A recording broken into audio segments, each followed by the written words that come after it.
May gusto naman puntahan si Bunso na lugar, ang Batanes.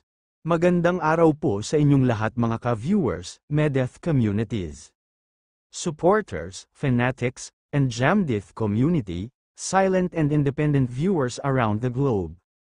Paki-like and share naman ang videos natin guys, may trauma na daw sila sa travel nila outside the country.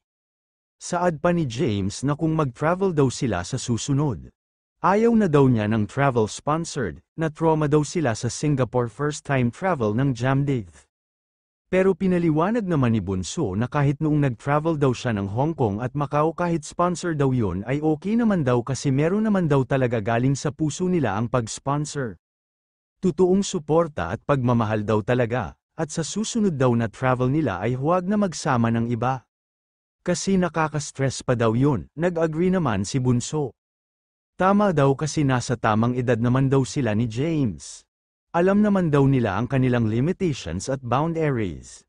At may respeto daw po sila sa isa't isa, alam din daw nila ang priorities nila sa buhay. Ang families nila at ang career nila, at wala naman daw silang ginagawang masama daw doon sa travel nila. Pag-amin ni James, masaya daw po silang magkasama ni Jam. Ang kulitan daw nila, alam daw ng ibang mga mommies yan at titas. May nagsabi pa just maintain your self-respect and you're just fine. Nagpasalamat naman ang Jamdith sa mga prayers ng supporters nila sa kanila. Ang sakit daw ng dibdib nila sa lungkot at iyak pero may saya naman pagkatapos ng lungkot. Pinapakalma naman ni Bunso at James ang isang founder, iwasan daw ang stress, para lagi lang daw looking young. Akala daw ng iba na tinotolerate lang daw si Bunso. Hindi daw po alam daw yan ng mga mommies niya. Mga prank daw magsalita ang mga mommies niya, wala daw sugar coating na mga salita. Straight daw talaga magsalita at itinatama daw siya. Tanggap naman daw niya yun.